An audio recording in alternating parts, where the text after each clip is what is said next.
ஒரு நாள் ஒரு நண்பரை சந்திச்சேன். உங்க வீடு எதுன்னு உங்களுக்கு தெரியுமா சார்ன்னு. அவர் என்ன ஒரு மாதிரியா பார்த்தார். அப்புறம் சொன்னார் தெரியும் அப்படின்னாரு. சரி உங்க தொலைபேசி எண் உங்களுக்கு தெரியுமான்னு. அதுவும் தெரியும்னார். உங்க மனைவி மக்கள் யார் யாருன்னு உங்களுக்கு தெரியுமான்னு கேட்டேன். என்ன ஒரு மாதிரியா பார்த்தார். அப்புறம் சொன்னார் அதுவும் தெரியும் சார் அப்படின்னார். சரி நீங்க யாருன்னு உங்களுக்கு தெரியுமான்னு கேட்டேன். இப்பதான் அவர் முழிக்க ஆரம்பிச்சார். அவர் மட்டும் அப்படி இல்ல, நாம எல்லாருமே அப்படிதான். எதிரில் நிக்கிறது யாருங்கிறது தெரியும், நாம யாருன்னு நமக்கு தெரியாது. உண்மையிலேயே நாம யார்? இந்த கேள்விக்கான பதில தான் வாழ்க்கை பூரா நாம தேடிட்டு இருக்கிறோம்.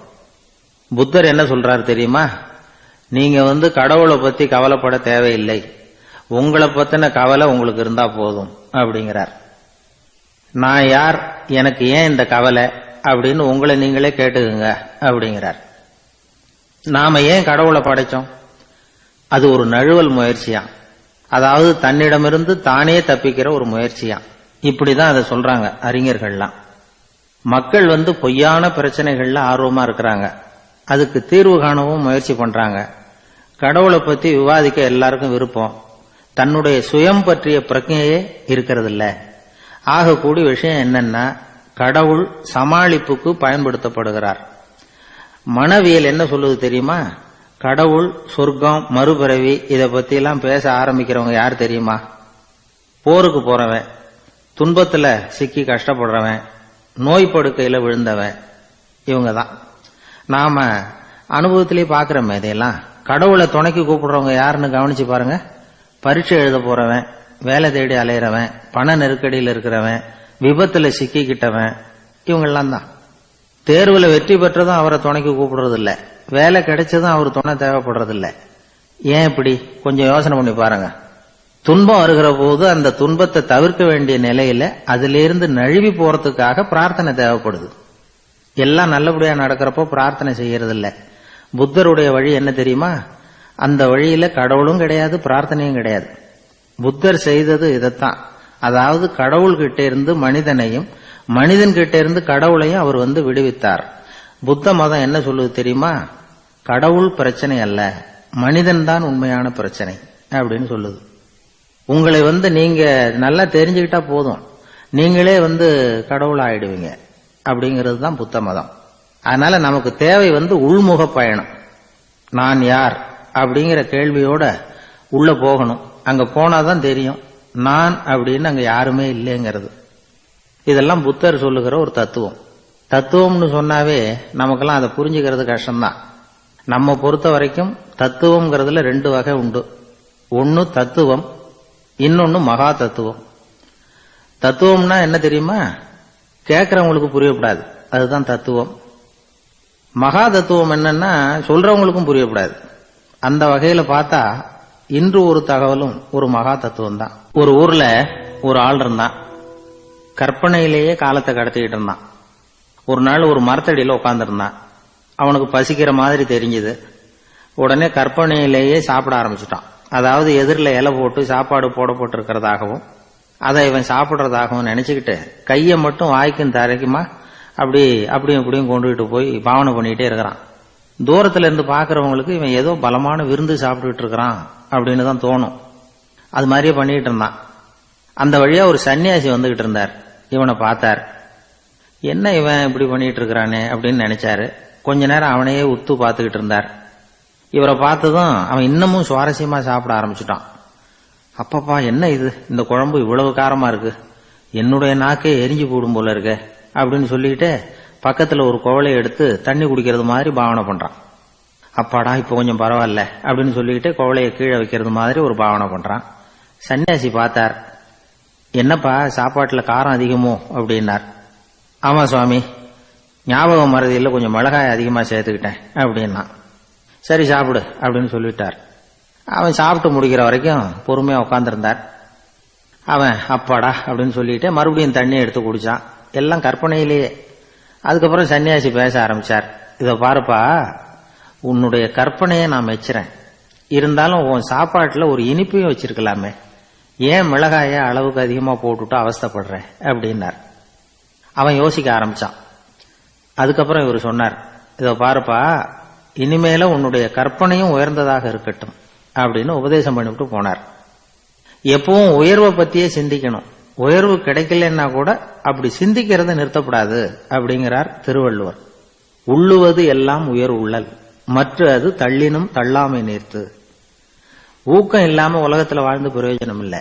அதனால உயர்வாவே சிந்திக்கணும். அது நம்மளை ஊக்கப்படுத்தும். இது பெரியோர் வாக்கு. இந்த உலகத்துல கற்பனையிலேயே வாழ்கிற சில கஞ்சர்களும் உண்டு. அதாவது 2 கஞ்சர்கள் 2 பேரும் பக்கத்து பக்கத்து ஊர்ல இருந்தாங்க. பொங்கல் சமயம் ஒரு கஞ்சன் தன்னுடைய மகனை கூப்பிட்டான். இதோ பாருப்பா, பக்கத்து ஊர்ல என்னுடைய நண்பன் ஒருத்தன் இருக்கிறான், அவனுக்கு பொங்கல் பரிசு ஏதாவது கொடுக்கணும், நான் ஒரு 4 ஆட்டுக்குட்டியை தரேன், நீ கொண்டுகிட்டு போய் கொடுத்துட்டு வந்து விடுறியா அப்படின்னு கேட்டான். சரி, நான் புள்ள ஒரு பைய கையில் எடுத்துக்கோன்னா அவன் எடுத்துக்கிட்டான். இந்த ஆட்டுக்குட்டி புடிச்சுக்கோ அப்படின்னு சொல்லி ஒவ்வொன்னா போடுறேன் பார் அப்படின்னு சொல்லிட்டு 1 2 3 4 அப்படின்னு எண்ணிக்கிட்டே வெறும் சைகையாலேயே ஆட்டுக்குட்டியை பிடிச்சி போடுறது மாதிரி பாவனை பண்ணிட்டு இருக்கிறான்.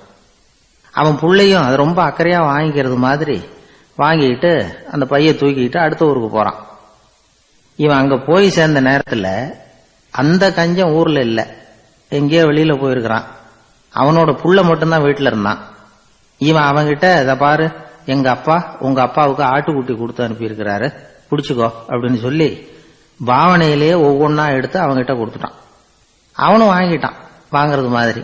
அப்புறம் சொன்னான், சரிப்பா, நானும் பதிலுக்கு ஏதாவது ஒன்னுகிட்ட கொடுக்கணும் இல்லையா, அதனால அந்த பைய புடி, ஒரு 10 எலுமிச்சம்பழம் தரேன், பதிலுக்கு அதை நீ எடுத்துட்டு போ அப்படின்னு சொல்லி கையாலேயே ஒவ்வொன்னா எடுத்து போடுறது மாதிரி பாவனை பண்ணிவிட்டான். அவனும் ரொம்ப நன்றி அப்படின்னு சொல்லிவிட்டு அதை வாங்கிட்டு போயிட்டான். கொஞ்ச நேரம் கழிச்சு வெளியில போயிருந்த அப்பங்காரன் திரும்பி வந்தான். உள்ள சொன்னான், அப்பா, உன்னோட நண்பர் அவருடைய மகன் மூலமா உனக்கு 6 ஆட்டுக்குட்டி கொடுத்து அனுப்பியிருந்தார், நானும் பதிலுக்கு ஒரு 10 எலுமிச்சம்பழம் கொடுத்து அனுப்பியிருக்கிறேன் அப்படின்னா. எப்படிடா கொடுத்தேன்னு கேட்டார் அப்பா. இப்படிதான் கொடுத்தேன்னு சொல்லி சைகையிலேயே காட்டினான். இதை பார்த்ததும் அப்பங்காரனுக்கு பயங்கரமா கோபம் வந்துட்டுது. பலார்னு அரைஞ்சுட்டான் பையனு. ஏன்பா அரைஞ்ச? 10 எலுமிச்சம்பழம் கொடுத்துட்டேனே அப்படிங்கிறதுக்காகவா அப்படின்னு கேட்டான். அது கூட பரவாயில்ல, நீ காட்டுற சைகையை பார்த்தா ஆரஞ்சு பழம் சைஸுக்கு இருக்குதே, அவ்வளவு பெருசா ஏன் கொடுத்த? அதுதான் எனக்கு கோபம் அப்படின்னா. ஒரு ஊர்ல ஒரு சித்தர் இருந்தார், சூஃபி சித்தர். அவர் ஞானம் பெற்ற ஒரு சித்தர். ஒரு நாள் அந்த நாட்டு மன்னன் அவரை பார்க்கறதுக்காக வந்தான். என்ன வேணும் உனக்குன்னு கேட்டார். நான் கடவுளை பார்க்கணும், அதுக்கு நீங்க தான் உதவி பண்ணணும் அப்படின்னா அவன். சித்தர் கொஞ்சம் யோசனை பண்ணார். சரி, போயிட்டு நாளைக்கு வாடினார். அதே மாதிரி மன்னன் போயிட்டு அடுத்த நாள் வந்தான். இங்க நீ என்னோட ஒரு வாரம் தங்கியிருக்க வேண்டியிருக்கும்னார். சரின்னா ஒரு பிச்சை பாத்திரத்தை தூக்கி கையில கொடுத்தார். அவனுக்கு ஒன்றும் புரியல, இருந்தாலும் வாங்கிட்டான். வாங்கிட்டு இதை என்ன செய்யணும் அப்படின்னு கேட்டான். இதை ஒன்றும் செய்ய வேணாம், இதை எடுத்துக்கிட்டு பக்கத்துல உள்ள கிராமங்களுக்கு போ, வீடு வீடா பிச்சை எடுத்துக்கிட்டு வா, அப்படி வந்த பிறகுதான் உனக்கு சாப்பாடும் ஓய்வும் கிடைக்கும். ஒரு வாரம் இப்படி செய், அதுக்கப்புறம் 8வது நாள் நாம கடவுளை பத்தி யோசிக்கலாம் அப்படின்னார். இப்படி ஒரு சொன்னதை கேட்டதும் அந்த அரசனுக்கு அதிர்ச்சி ஆயிட்டது. ஒரு மாதிரி ஆயிட்டான். தன்னுடைய சொந்த நாட்டில் சொந்த குடிமக்கள் கிட்ட போய் பிச்சை எடுக்கிறதா அப்படின்னு யோசனை பண்ணி பார்த்தான். அதுக்கப்புறம் மெதுவா அவன் அந்த சித்தரை பார்த்தான். ஐயா, சொந்த நாட்டிலேயே பிச்சை எடுக்கிறதுன்னா எனக்கு ஒரு மாதிரியா இருக்கு, வெக்கமா இருக்கு, நான் வேணும்னா வெளி தேசத்துல எங்கேயாவது போய் பிச்சை எடுக்கவா அப்படின்னு கேட்டான். இதுக்கு அந்த சித்தர் ஒரு சம்மதிக்கல. இதோ பாரு, உன்னால பிச்சை எடுக்க முடியலன்னா பேசாம திரும்பி அரண்மனைக்கே போயிடு, அதுக்கப்புறம் கடவுளை பத்தி எல்லாம் பேசுறதுக்கு என்னை தேடிட்டு வரக்கூடாது அப்படின்னு விட்டார். மன்னன் தயங்கினான், இருந்தாலும் மனசை சரி பண்ணிட்டு சம்மதிச்சான். சரிங்க, ஒரு வாரம் இங்க தங்குறேன், நீங்க சொல்றது மாதிரி பக்கத்து கிராமங்களுக்கு போறேன், வீடு வீடா பிச்சை எடுக்கிறேன், வர்றேன் அப்படின்னா. ஒரு வாரம் தெரு தெருவா பிச்சை பாத்திரத்தோட அலைஞ்சான். சொந்த ஊர்ல சொந்த குடிமக்கள் கிட்ட பிச்சை எடுத்தான். 7 நாள் முடிஞ்சது. 8வது நாள் அந்த சித்தர் மன்னனை கூப்பிட்டார். இப்படி வாழ்னார். வந்தான். இனிமே நீ கடவுளை பத்தி என்கிட்ட கேட்கலாம்னார். இனிமே கேட்கறதுக்கு ஒண்ணுமே இல்லை சுவாமின்னா இவன். ஒரு வார காலம் பிச்சை எடுத்த பிறகுதான் கடவுளை காண முடியும் அப்படின்னு நான் கனவு கூட காணவில்லைன்னா. அப்படின்னா நீ பிச்சை எடுத்த காலத்துல அப்படி என்னதான் நடந்தது அப்படின்னு கேட்டார் அவரு. சுவாமி, ஒரு வார காலம் பிச்சை எடுத்ததுல என்னுடைய ஆணவம் அழிஞ்சுட்டுது. அது இப்ப இருக்கிற இடமே தெரியல. இப்ப அதை காணவே காணோம். பிச்சைக்காரனா இருந்தப்போ பெற்றதை மன்னனாக இருக்கும்போது பெற முடியாதுங்கிறத புரிஞ்சுக்கிட்டேன் அப்படின்னா மன்னன். அடக்கம் பிறந்தவுடன் தெய்வீக கதவுகள் திறந்து கொள்ளுகின்றன அப்படிங்கிறார் ஓஷோ.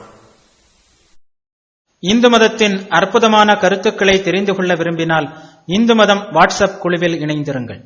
9789 374 109 என்ற எண்ணிற்கு மெசேஜ் அனுப்பவும்.